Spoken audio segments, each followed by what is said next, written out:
Chegamos, irmãos, ao momento final do sermão do nosso Senhor Jesus Cristo. Não tem na Bíblia um sermão como esse, porque esse sermão foi proclamado pelo próprio Deus, o nosso Senhor Jesus.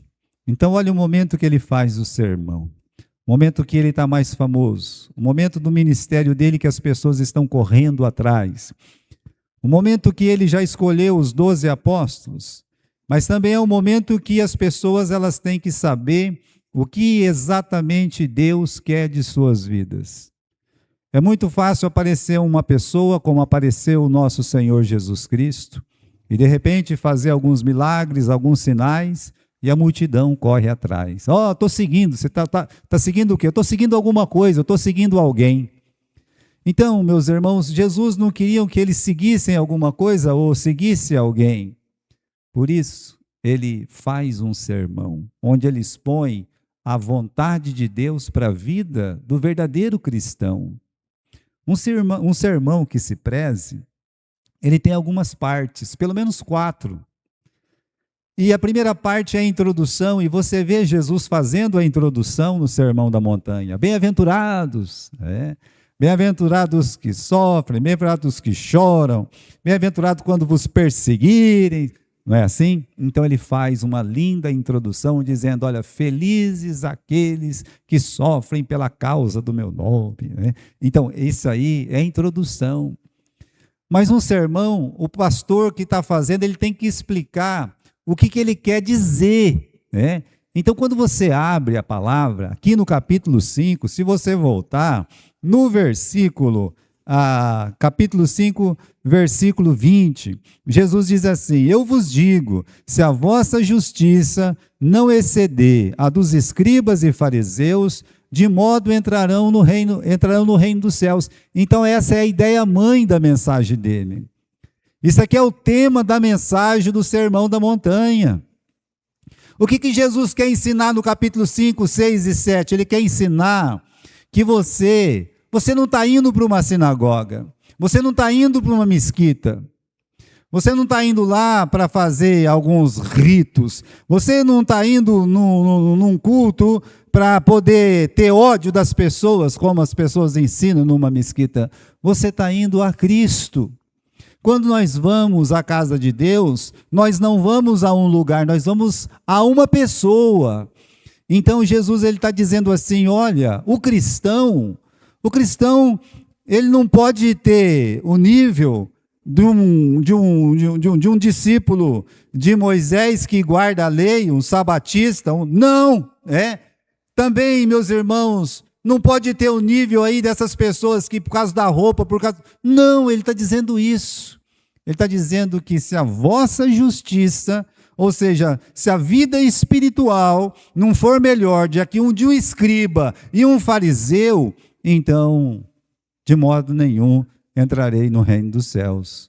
Porque um escriba e um fariseu, eles não acreditam em Jesus como o único e suficiente Salvador. Mas aqueles que acreditam em Jesus como o único e suficiente Salvador, ele quer mudar o coração dele. O Sermão da Montanha é todo dentro do coração. Jesus está ensinando as pessoas o relacionamento, ele com Deus, quando ensina a orar, quando ensina a jejuar. Ensina as pessoas no relacionamento dela com o seu próximo. Ou seja, o que você sente pelo seu próximo? Então você está orando para mim, falando, me chamando de Senhor, e aí você chega na sua casa, você está falando lá mal dos irmãos da igreja, está falando mal lá da liderança, você está falando mal lá do seu vizinho. É isso que Jesus Cristo está falando aqui no Sermão da Montanha. Ele não quer roupagem. O nosso Senhor Jesus Cristo quer um coração devoto. Então ele entra em assuntos delicadíssimos. Por isso o Sermão da Montanha é tão importante. E aí ele faz o apelo final, porque todo sermão tem o apelo. Aquela chamada a uma decisão. Apelo é isso. Talvez esse pastor peque porque ele faz pouco apelo. Mas eu digo que uma pessoa que o Espírito Santo toca no coração dele, ele vai dizer: eu entreguei a minha vida a Jesus. Mas Jesus faz um apelo. É um apelo que é ouvido quase sempre em todas as igrejas. E começa no versículo 13. O que ele diz? Entrai pela porta estreita. Essa é a parte final do sermão. Está chamando as pessoas a uma decisão. Agora vocês têm que tomar uma decisão. Então, como é que é esse apelo de Jesus aqui? Olha, mostra para os homens que só existe dois caminhos. Ou você está num ou você está no outro. Na verdade, isso aí está no Sermão da Montanha todinho. Ninguém pode servir a dois senhores. Então, ou você está servindo a Mamon, ou você está servindo a Jesus Cristo.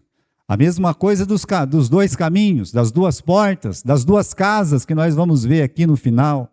Então, é o apelo. Olha, os homens só podem seguir um caminho. Você está em um ou em outro, mas você vai estar trilhando um caminho.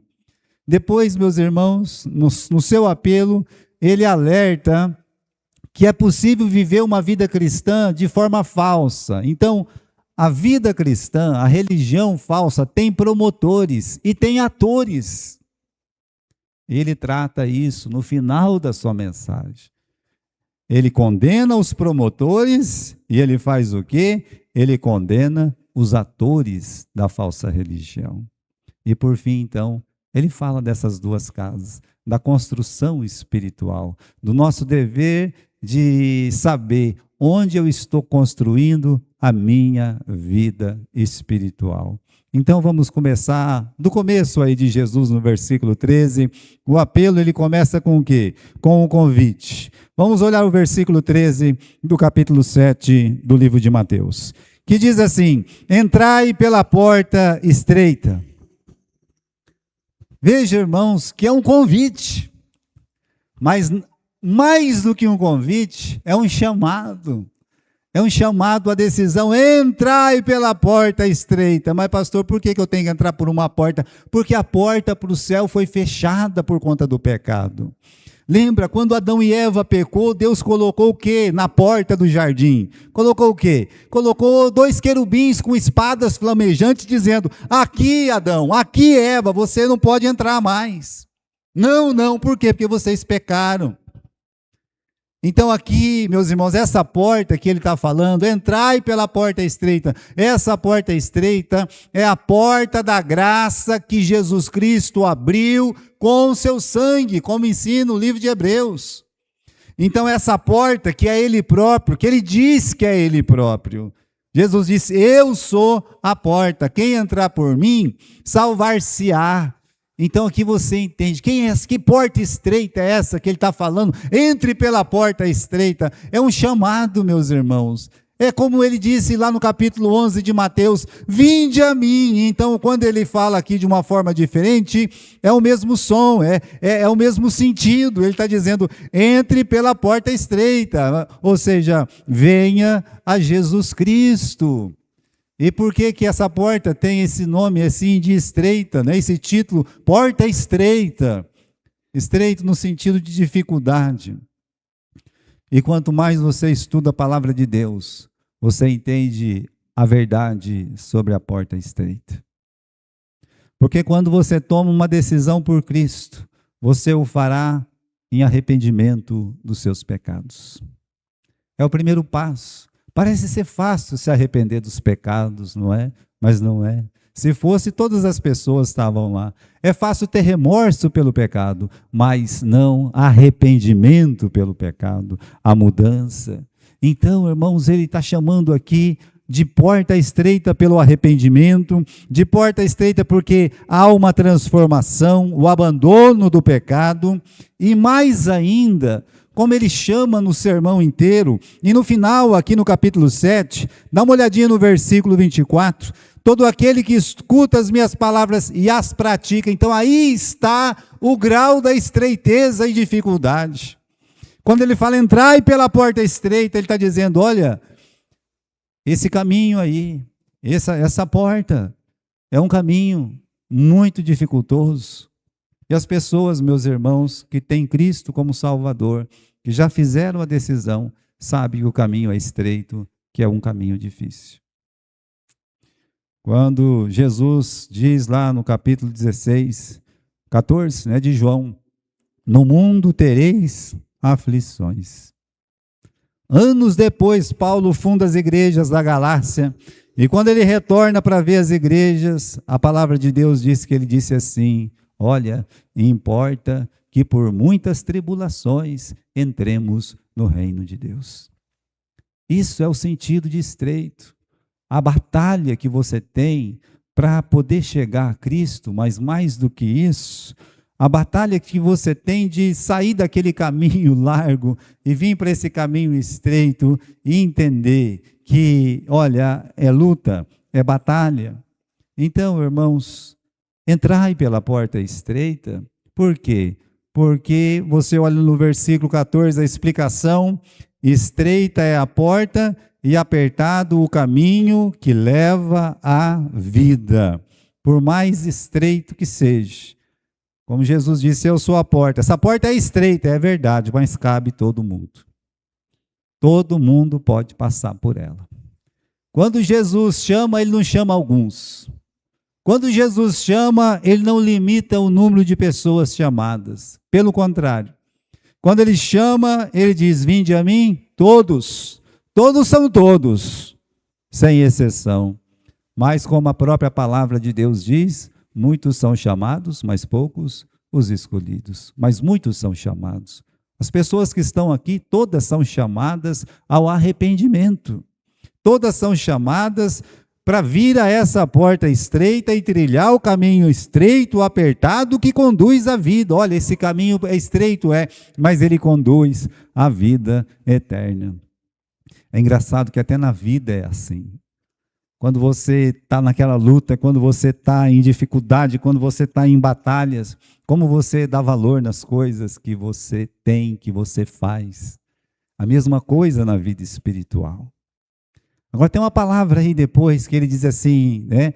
Final do versículo 14, poucos há que a encontram. Pastor, então poucas pessoas estão encontrando essa porta porque ela está escondida, essa porta está oculta. Não, de jeito nenhum. Olha, se tem uma coisa que está aberta, e se tem uma coisa que está à vista, apesar de ser estreita, é essa porta. O fato dela ser estreita não quer dizer que ela não pode ser vista. Não. Jesus, quando se refere a ele, ele se autodenominou como porta, verdade. Autodenominou como pastor, é verdade. Mas ele também se autodenominou como a luz do mundo. Ele não é a luz aqui de Marília. Ele não é a luz do estado de São Paulo, que é grande. Ele é a luz do mundo.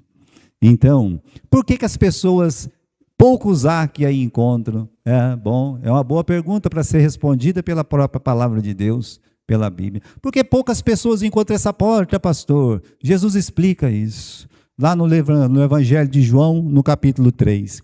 Vamos abrir comigo lá no Evangelho de João, no capítulo 3 e versículo 19. Marque aí, né, esse texto, que vamos voltar nele, e vamos para o capítulo 3 de João, quando Jesus está conversando com Nicodemos. E ele diz assim: e a condenação é esta, né? É como assim? Vamos ler o versículo 18 para entender. Quem crê nele, ou seja, em Jesus, não é condenado. Quem não crê já está condenado, porque não crê no nome do unigênito Filho de Deus. Se você não crê em Jesus, você já está condenado. Eu vou ser condenado. Não, você já está debaixo de maldição e condenação. E no versículo 19 diz: e a condenação é esta, que a luz veio ao mundo, e os homens amaram mais as trevas do que a luz. Por quê? Porque as suas obras eram más. Então, porque poucos há que a encontrem, porque eles amaram mais as trevas do que a luz, porque as suas obras eram más, porque eles não querem deixar essa vida de pecado, não querem deixar a vida, esse caminho espaçoso, essa porta larga, eles não querem deixar. E precisa ter uma decisão, sabe? Mas eles decidem em permanecer no caminho da perdição. Então é por isso que não encontram, eles vê. Eles vê, está a passagem escrito, olha, está lá na plaquinha escrito: esta porta conduz à vida eterna. E do outro lado tem uma placa: esta porta conduz à perdição. E poucos há que a encontram. Tem um outro versículo, né, de tradução que diz: poucos há que se dão com ela. Ou seja, né, não gosta daquela porta, o sentido original lá. Agora, irmãos, tem a porta larga. Então Jesus ele alerta contra essa porta larga. Veja só no versículo 13 ainda, do capítulo 7 de Mateus, que Jesus diz assim: entrai pela porta estreita, por quê? Porque larga é a porta, espaçoso o caminho que conduz à vida eterna, ou conduz ao caminho da perdição. Agora, irmãos, ninguém é chamado para entrar nessa porta. Não é como Jesus disse: entre pela porta estreita, não. Ele diz: olha, tem essa porta larga, nem precisou ninguém chamar para entrar nessa porta larga, e a palavra de Deus diz: muitos são os que entram por ela. É engraçado isso. Veja, às vezes vai fazer uma campanha, como antigamente tinha verdadeiras campanhas evangelísticas. Hoje é pula, dança e tal, mas houve um tempo que havia verdadeiras campanhas evangelísticas. E dava um trabalho para conseguir visitantes para as campanhas de evangelismo. Mas, meus irmãos, se abrisse um baile do outro lado, sem propaganda, sem nada, alguma coisa, em 1, 2, 3 semanas, enche de um jeito que, ó, sem propaganda, sem nada.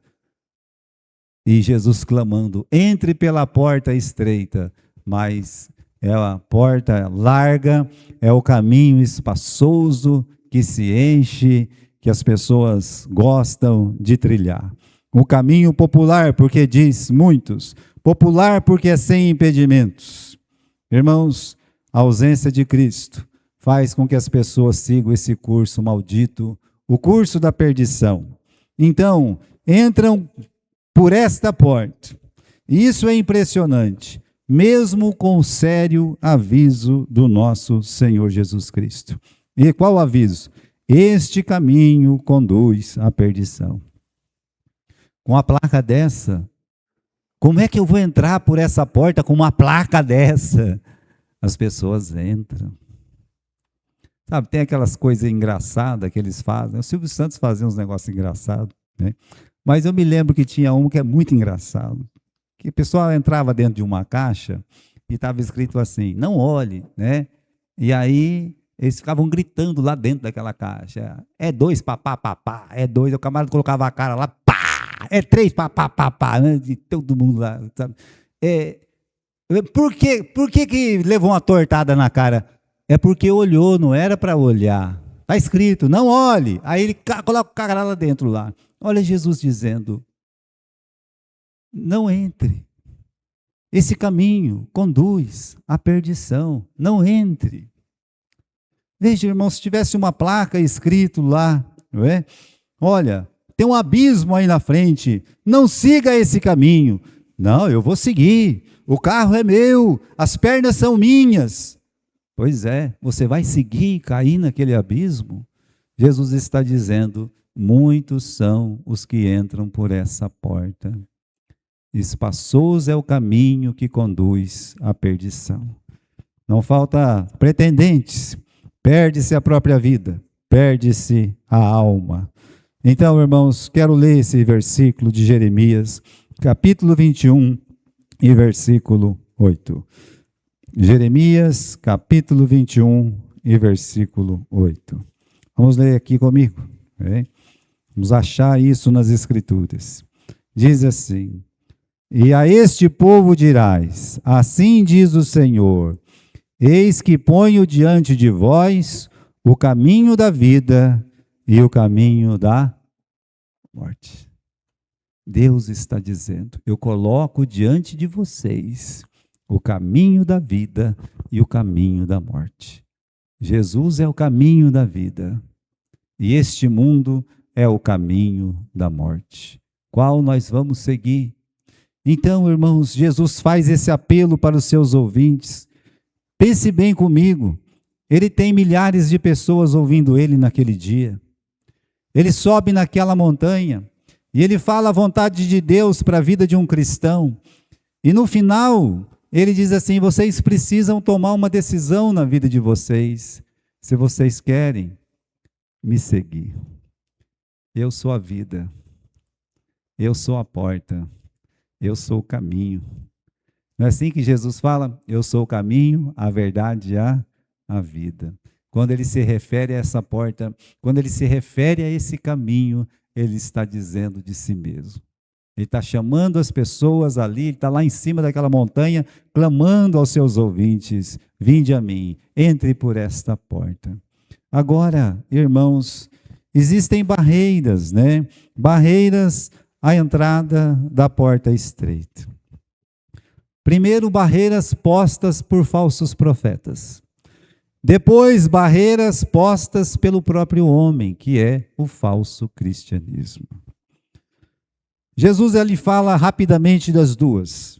Primeiro, essa barreira posta pelos falsos profetas, voltando em Mateus capítulo 7, e versículo 15, cuidado, porém, com os falsos profetas, que vêm até vós vestidos como ovelhas, mas interiormente são lobos devoradores.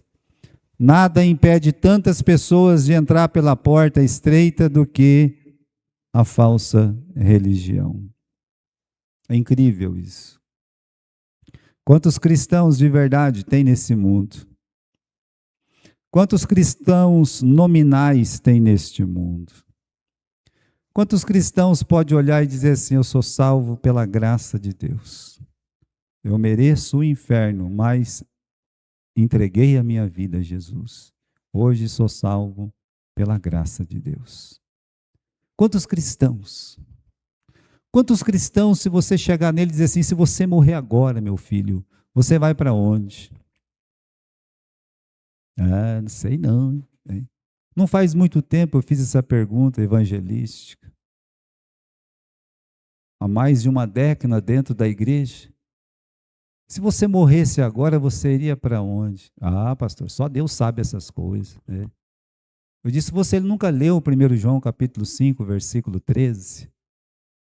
É que está escrito lá. Eu disse que lá está escrito que você pode ter certeza da vida eterna. Você nunca leu esse versículo?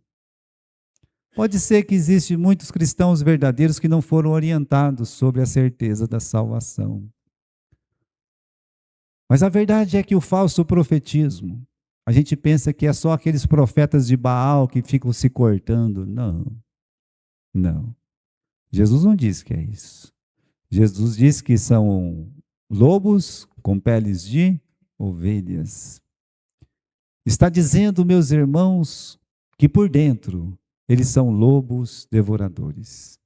Eles não estão preocupados com a alma das pessoas, estão preocupados com o seu dinheiro, estão preocupados com os seus bens, estão preocupados em tomar o que você tem de melhor para eles próprios, não para ser usado para Deus. Não estão prontos para dizer como Paulo: gastei e me deixei gastar pelas vossas almas. Eles estão lá, e muitos abastados e bem abastados, ensinando um caminho falso, e as pessoas trilhando esse caminho falso no caminho da perdição. Agora, bilhões e bilhões de pessoas seguem seu Maomé, seguem suas imagens, seguem os seus Budas, seguem o animismo. Não são milhões, são bilhões. E por isso a palavra de Deus, ela é certa quando diz: muitos são os que estão nesse caminho da perdição.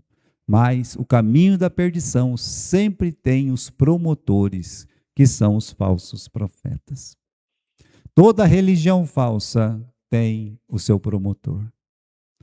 E aí tem o auto-engano. O auto-engano são pessoas que falam bem, muito bem, mas eles têm pouco amor pela palavra de Deus. Senhor, Senhor, por que me chamais de Senhor, Senhor, e não fazei o que eu vos digo? Diz lá no livro de Lucas, se referindo a essa mesma passagem. Senhor, Senhor, nós nós profetizamos em seu nome, ou seja, nós pregamos em seu nome, pregamos o nome de Jesus. Nós expulsamos demônios em nome de Jesus.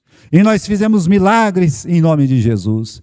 E eu vos direi: apartai-vos de mim, vós que praticais a iniquidade. Eu nunca vos conheci. Como pode ser isso? Novamente, meus irmãos, é aquela palavra vazia que vem de um coração vazio. As pessoas têm pouco apreço, têm pouco amor pelo Senhor Jesus e têm pouco apreço pela palavra do Senhor Jesus Cristo. Por isso Cristo ele vai entrar nesse assunto no final. A importância de você se firmar na palavra de Deus. Então, quando Jesus ele está se referindo a essas pessoas, ele está dizendo: olha, tem muitas pessoas que eles se auto-enganam, porque, na verdade, eles não querem nada com a palavra, eles não querem nada com Jesus, mas eles se sentem bem em falar que são de Jesus, porque isso dá alguma vantagem para eles. Meus irmãos, há muitos assim. Você sabe que não faz muito tempo, nas pesquisas, os evangélicos cresceram tanto, os evangélicos cresceram tanto, mas onde é que está o fruto da bondade? Onde é que está o fruto do conhecimento da palavra de Deus? O que está acontecendo? Por que não há uma transformação no Brasil sobre corrupção, por exemplo? Então a gente está vendo muitos dizendo: Senhor, Senhor. Muitos estão dizendo: olha, estou fazendo isso, aquilo e aquele outro. Mas o coração está longe de Cristo e longe da palavra de Cristo. Dito isto, meus irmãos, Jesus então ele termina o sermão dele. Ele termina o sermão dele dizendo: olha, a vida espiritual é comparada a duas casas. São duas construções. Duas construções que são feitas no mesmo bairro, praticamente. Duas construções que, se você olhar para elas, não vai ver muita diferença de uma para a outra. Duas construções que vão sofrer as mesmas agrúrias, intempéries, mas que uma fica, a outra não. Então Jesus explica ali o que ele está vendo no coração das pessoas. Ele chama as pessoas ao arrependimento, quando chama para entrar pela porta estreita, mas ele mesmo ali, ele abre o jogo com elas. Eles falam: olha, aonde está a sua confiança? Aonde está a sua confiança? Vamos aqui, irmãos, no capítulo 7, e versículo 24. Todo aquele que escuta estas minhas palavras e as pratica. Pastor, que palavras são essas que eu tenho que escutar e praticar? Ele acabou de fazer o sermão da montanha. Ele acabou de dizer para você o que é ser feliz. Pastor, mas ele disse que ser feliz é para as pessoas que choram, que sofrem, os pobres.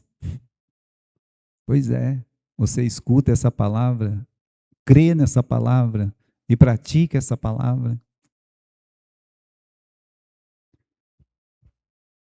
Ele disse que o pecado não está só no ato, está nos olhos, está no coração, está dentro. Pois é, você pratica esta palavra, você escuta e pratica esta palavra. Ele nos ensinou a orar. A única coisa que ele repetiu na oração foi a necessidade do perdão. Você pratica essa palavra? Veja, irmãos, é pesado essa mensagem. O sermão da montanha é muito pesado. Onde estiver o vosso tesouro, aí estará também o vosso coração. O tesouro de muitas pessoas está dentro dele próprio, um egoísmo horrível, um desejo, uma ganância, mamon, ódio, vingança, ressentimento, mágoa. Aonde estiver o vosso tesouro, aí estará também o vosso coração. É uma palavra muito pesada. É isso que ele está dizendo no final. Aquele que escuta as minhas palavras, está preocupado com o que você vai comer, o que você vai beber, o que você vai vestir? Nunca viu um passarinho? Já viu o passarinho passar fome? Batendo de porta em porta, não tem comida aqui? Não. Já viu como as flores se vestem? Então não vos preocupeis. Não julgueis para que não sejais julgados. Não foi essa pregação da semana passada? As pessoas criticando as outras o tempo todo, sempre achando o defeito dos outros, mas o defeito deles eles nunca vê.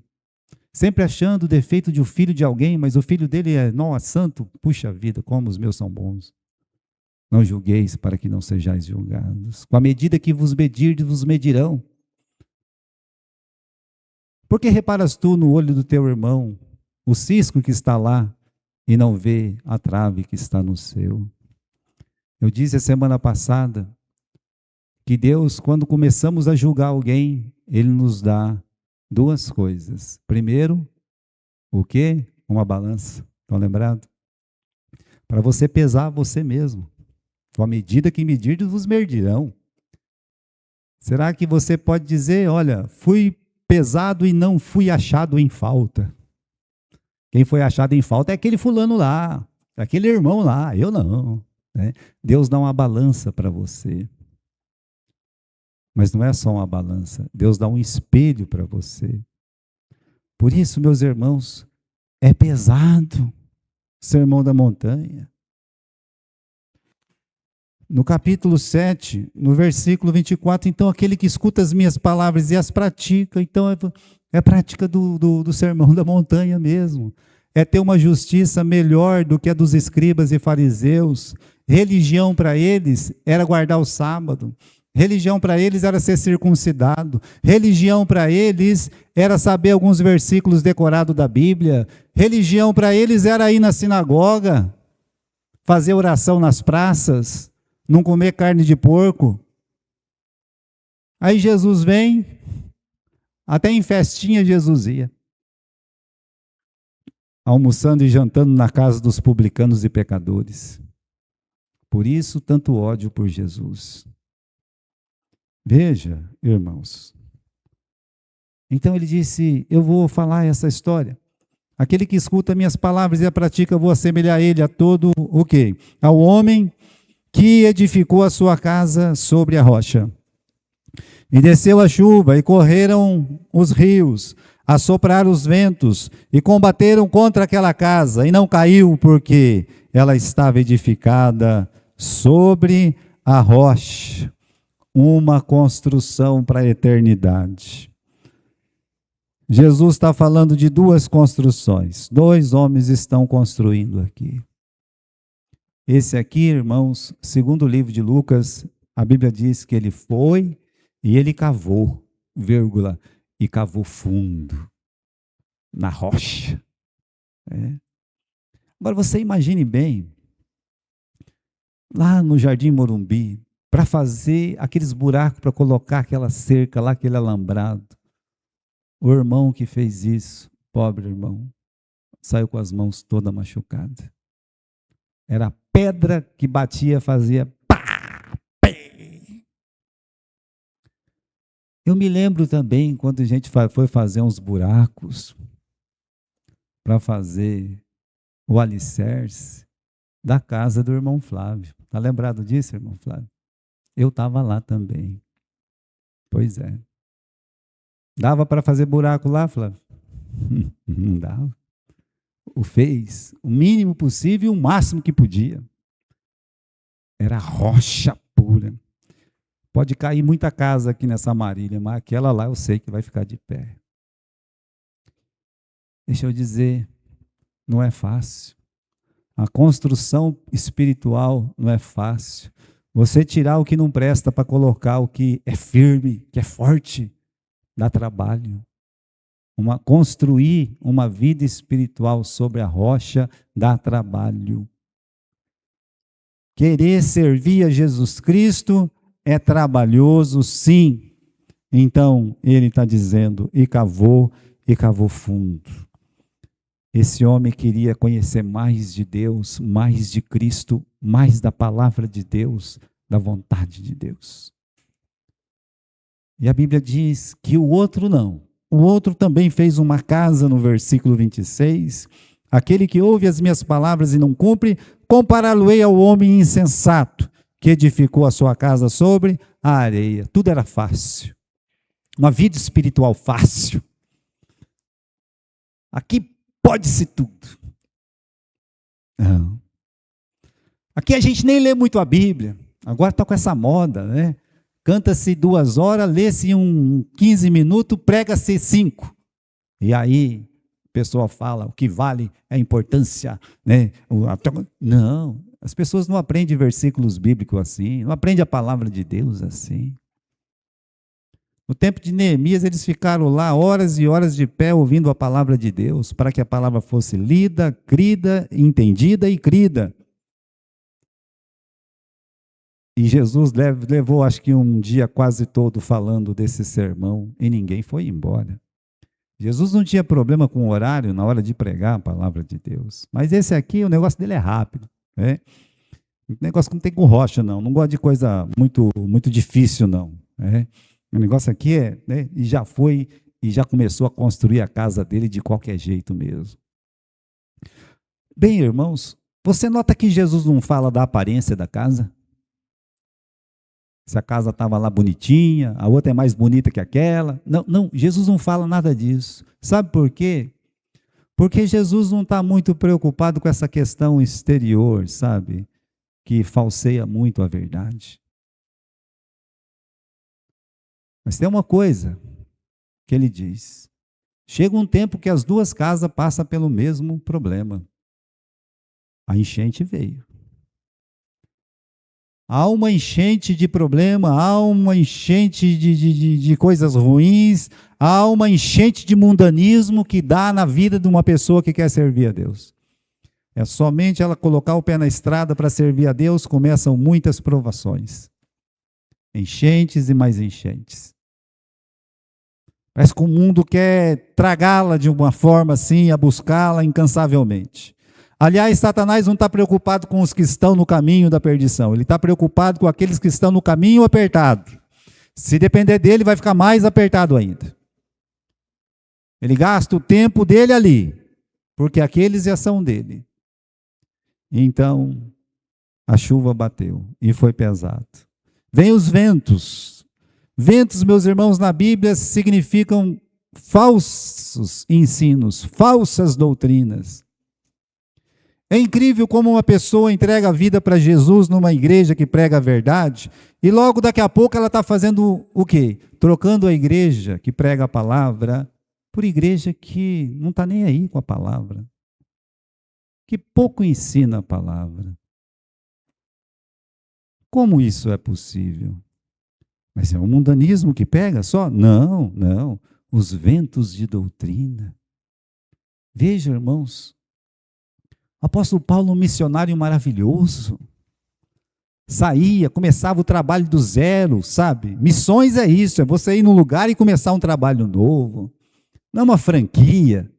Não é colocar uma placa da franquia, aqui é tá. Não, não, não. Isso não é um trabalho novo, não. Ele ia, ele batia nas portas, ele chamava as pessoas, ele ia nas praças, ele lutava para as pessoas crerem no Senhor Jesus Cristo. E quando o trabalho já estava aberto, quem que aparecia? Os judaizantes. Capítulo 15 de Atos. Ei, se vocês não se circuncidar, vocês não podem ir para o céu, não. O que é isso? Isso é vento de doutrina falso. A pessoa está na verdade, Satanás não fica feliz. Não, não, não. Vamos para a meia-verdade. Muitos anos atrás, eu estava com a Sandra, na primeira igreja batista de Londrina. Talvez ela não vai lembrar disso. Mas quem estava pregando era o pastor Glênio Fonseca Paranaguá. Ele disse uma frase naquela noite que eu nunca me esqueci. Ele disse: irmãos, mais perigoso do que a mentira é a meia-verdade. Eu fiquei pensando, quanta sabedoria nesse pastor em falar essa palavra. Porque a meia-verdade, ela também é uma completa mentira, só que atrai mais. Então essas enchentes do mundanismo, e ventos doutrinários falsos, vão bater nessas casas que estão sendo construídas. E sabe o que vai acontecer? Elas serão provadas. Essas casas vão dizer onde elas estão firmadas, onde ela colocou o pé da sua fé, se foi na rocha ou se foi na areia. Vai dizer isso aí. E aí, de uma é dito que não caiu. Vamos à palavra de Deus. No versículo 25. E desceu a chuva, e correram rios, e assopraram ventos, e combateram aquela casa, e não caiu, porque estava edificada sobre a rocha. Veja, irmãos, foi pesada a chuva. A provação foi forte, mas ela não caiu. Como disse Paulo, se alguém está de pé e fica firme, é porque Deus o firmou. Não é porque ele era forte, não. É porque o Deus dele é forte. Nós falamos isso hoje de manhã, rapidamente. Quando Deus disse para Josué: eu serei contigo, como fui com meu servo Moisés.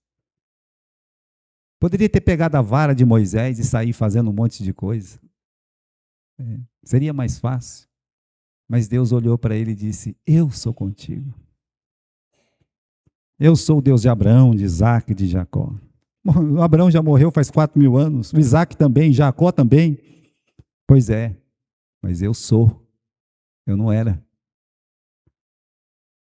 Esse é o Deus dessa rocha firme que é Cristo Jesus. A rocha firme também é a palavra de Deus. É isso que ele está dizendo. Quando você está firme na palavra de Deus.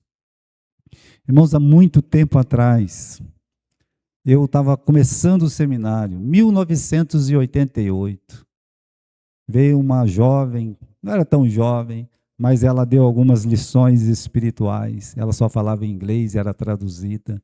E ela contou a história do camelo do Abdula. E o camelo do Abdula ficou para fora e o Abdula dentro da tenda. E de noite o camelo disse: Abdula, está um frio aqui fora, deixa eu entrar aí. Não, de jeito nenhum, você camelo tem que ficar para fora. E a gente fica para dentro. Né? Só o nariz. Não, só a ponta do nariz pode ser. Né? Aí o camelo, então, colocou só a ponta do nariz. Ô, Abdula, deixa eu colocar só a cabeça até as orelhas, Abdula. Está um frio aqui nas minhas orelhas. Então, só até as orelhas, hein? Passou mais um pouquinho. Abdula, um frio nesses pés da frente aqui, Abdula, que eu não estou aguentando. Né? Mas, rapaz, então põe só os pés da frente. Daqui a pouco, o camelo estava dentro e o Abdula estava para onde? Para fora da tenda. Quando uma igreja começa a aceitar coisas que não deveria, pequenos erros doutrinários que vai entrando, vai minando a fé, daqui a pouco ela está para fora. E as coisas erradas estão lá dentro e não vão sair mais. É assim que funciona. Então, meus irmãos, temos que estar firme na rocha que é Cristo e na palavra de Deus. Ter amor a Cristo e a sua palavra. A outra caiu. Dá uma olhada aqui, porque no capítulo 7, no versículo 27 diz que a chuva desceu sobre aquela casa feita na areia. E correram rios, sopraram ventos, combateram, e ela caiu. E foi grande a sua queda, porque é uma queda grande. Toda queda espiritual é uma queda grande. E aí, meus irmãos, não sobrou nada, porque não tinha alicerce. Quando você olhava para as duas casas, podia ser igual às duas, mas a diferença é que uma estava firmada em Cristo e a sua palavra. E a outra? A outra não. A outra não se importava muito com a Bíblia. Usava o nome de Jesus, mas não tinha amor por Cristo. São vidas espirituais. Jesus chamou as pessoas a essa decisão. Onde você está construindo a sua vida espiritual? Será que é em Cristo e a sua palavra? É isso? Entraram por essa porta estreita? Estão permanecendo nesse caminho estreito, dificultoso, que conduz à vida? Vocês estão prontos para as enchentes, para os rios que vão correr sobre vocês? E virão? Então, o cristão, firme em Cristo e a sua palavra, ele permanece. Veja, irmãos, tem um versículo aqui. A força do alicerce, Cristo e a sua palavra. Ninguém pode pôr outro fundamento, disse Paulo, além do que está posto, o qual é Jesus Cristo. Tem Cristo, você tem tudo. Quem não tem Cristo não tem nada. Não aceite na sua vida nenhum ensinamento que coloque Cristo mais alguma coisa para a sua salvação. Que toda a honra e toda a glória seja dada ao nosso Senhor Jesus Cristo. A Ele no Apocalipse é o único que é dito, Ele é o digno, digno és, Senhor, de receber a honra, o poder e a glória para todos sempre. Amém. Digno é o Senhor. Então, por que aceitar outras coisas? Por que se sujeitar a outras coisas? Quero terminar, meus irmãos, mostrando aqui qual foi a reação dos ouvintes do Sermão da Montanha, no versículo 28 e 29. Milhares de pessoas ouvindo, e qual foi a reação? Versículo 28. E aconteceu que, concluindo Jesus esse discurso, a multidão se admirou da sua doutrina. Oh, que palavra! Me lembro de um escritor, naquele meu livrinho A Arte de Falar, eu cito ele. Mas ele diz o seguinte, que o camarada foi lá, ouviu a mensagem e disse, que palavra, que poder, que mensagem, né? E o camarada fala, ele pregou o quê? O que ele pregou não sei não, mas que pregou, bonito pregou, né? Pois é. Admirável. A Bíblia diz que existia um tal de Simão, o mágico, lá em Samaria, que era admirado por todos. Estão lembrados disso? Um falso profeta, admirado. Quando ele abria a boca, ele era admirado por todos. O Apolo já era uma pessoa que tinha Cristo, mas não estava assim, ele teve que ser ensinado e depois se tornou um dos maiores pregadores da palavra de Deus. Mas quando ele ainda não conhecia nada, ele ainda não estava certo sobre algumas coisas que o Ananias e a Safira, não é Ananias e Safira, né? Que foi a Áquila e a Priscila, pegaram ele e falaram assim, ei, vamos jantar lá em casa, ensinou a palavra de Deus para o Apolo. Antes disso, é dito que ele era um grande pregador. Mas ele não sabia nada de Jesus ainda. O Herodes, no dia do aniversário dele, o dia que ele morreu comido de lombriga, ele estava lá pregando e as pessoas dizendo, voz de Deus, não de homem. Todos estavam admirados pela forma que o Herodes estava falando. Irmãos, admiração não significa nada. Eu admiro, não quer dizer absolutamente quando o assunto é verdade ou decisão. Aqui estão todos admirados. Ele não ensina como os escribas e fariseus, ele tem autoridade. Esse homem tem autoridade. É fato. Agora eu digo, Quem se arrependeu dos seus pecados? Qual deles chegou aos pés de Cristo e disse: Senhor, afasta-te de mim, porque eu sou um homem pecador. Tem misericórdia de mim, Senhor. Me permita entrar por essa porta. E me ajuda, Senhor, porque eu sou fraco e o caminho é apertado. Tende misericórdia de mim. Quando eu cair, Senhor, me levanta. Qual deles disse isso? Quem daquela multidão levantou a mão e disse: Eis-me aqui, Senhor, usa-me? Então, irmãos, apesar de ter tido tanta admiração, não houve conversão. E o que faz uma pessoa entrar no reino de Deus é se converter, é entregar a vida a Jesus. Então, de nada adiantará admirar uma pregação, uma mensagem, mas vale muito ouvir apenas falar de Jesus e dizer: Eis-me aqui, Senhor. Quero entregar a minha vida nas suas mãos. Eu estou entregando a minha vida ao Senhor Jesus Cristo.